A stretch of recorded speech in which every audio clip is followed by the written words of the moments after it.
In the void, in an orphanage, there is a woman named Remy who was taking care of these orphan children to take them to another place because they were in the middle of an invasion. All the children were very scared, so Remy is going to tell them a story about heroes, villains, and triumphs. She starts telling them about the history of the Solar Rangers, and this story had happened a short time ago. The void was a place that was dying and had been cut off from the Morphin grid, the most powerful energy source. There was an insane Morphin Master named Creator who wanted to destroy this universe, and he knew that there was an artifact that could prevent this destruction, so he had to find it before others found it.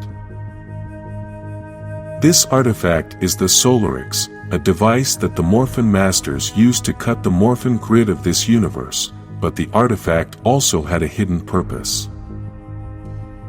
A beautiful woman named Ilarion arrived to protect the artifact and prevent it from falling into the hands of Creator. At the same time, she also discovered the secret of the Solarix, and that is that by using this device she could transform into a Power Ranger. For a long time, she fought to keep the Solarix safe and only had one real ally she trusted. Then came other Rangers who had been displaced from their dimensions and were looking for a way home. These Rangers became the Solar Rangers and formed a team to defeat Creator. After this, the Rangers had to go to their dimensions, so Ilarion, who they also call Ari, had to recruit some new Solar Rangers.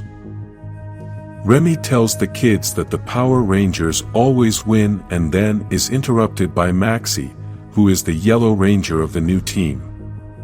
Maxie tells Remy that it's time to leave, so Remy asks the kids to follow them, but he does it in a very cheerful way, so the kids won't be afraid. As they walk, Remy tells Maxie that he should talk to Salam, the Red Ranger, since they both like each other, and Maxie thinks it's not an appropriate time since they are in the middle of a war, but Remy thinks it's the best time. Meanwhile, we can see Ari, the Purple Ranger, Salam, the Red Ranger, and Tigan, the Blue Ranger, in the battle. All are fighting against the Dark Specter soldiers, and this lets us know that the infection has also reached the void. Then Maxie, the Yellow Ranger, joins the fight, and Remy asks the kids to get on the ship. Shara, Remy's daughter, tells her mother that she is afraid, and Remy tells her that it is good to be afraid because it means you have things you don't want to lose. At that moment, two enemies go to attack Remy and Shara, but quickly Remy destroys them, and with this we can see that she is also a ranger.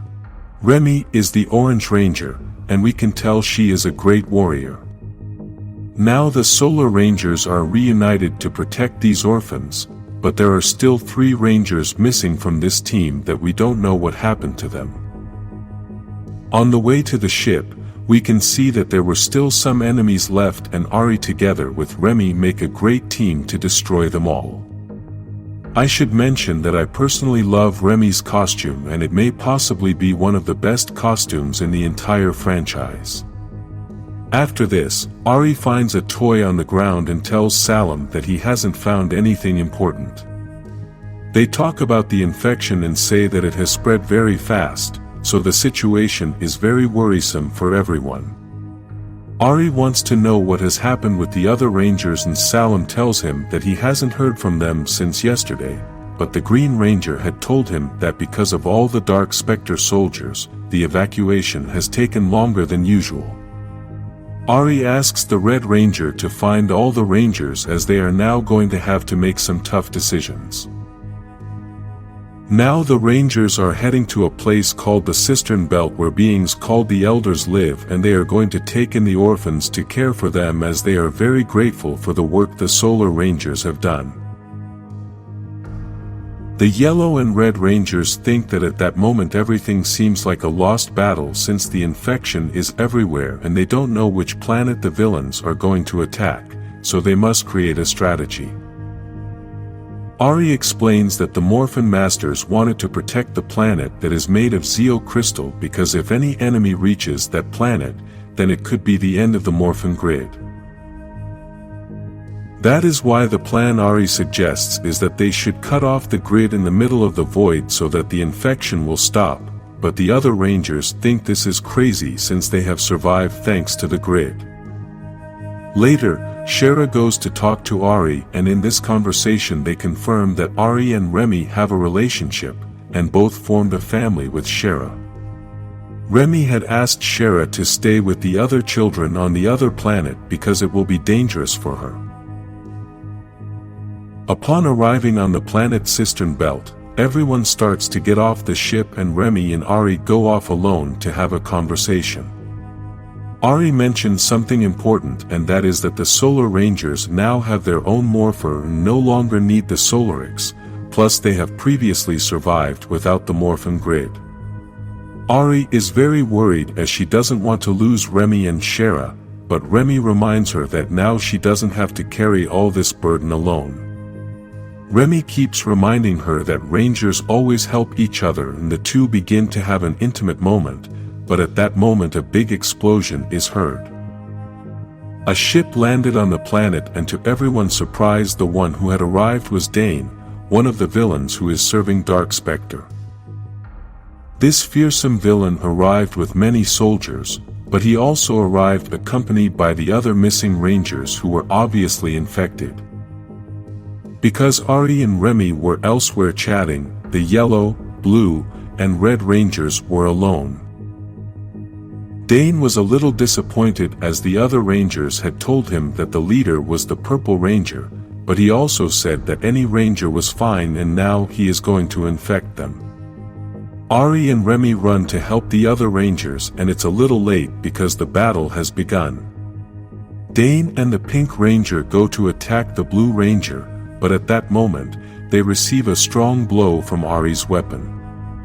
The team leader has arrived and Dane says that Ranger Slayer had told him a lot about her, but now it's time for her to surrender. Ari asks the Blue Ranger to help Remy get all the civilians onto the ship, and Dane doesn't mind this as he wants to have a big battle. After this there is just a narration from Ari about what she thinks of this whole situation as we see the outcome of this whole battle.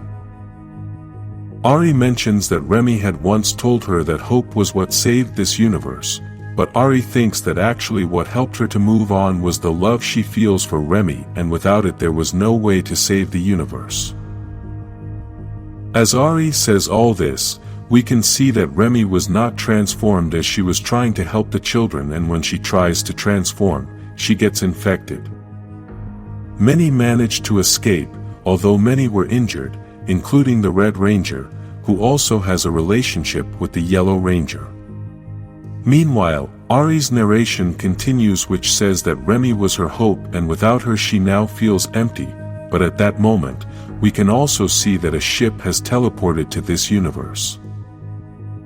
We can see that Ari is very upset and says that this universe has already been invaded, so now she must protect it in any way. She says that she has no choice, now she has no hope and is going to have to do what Creator did.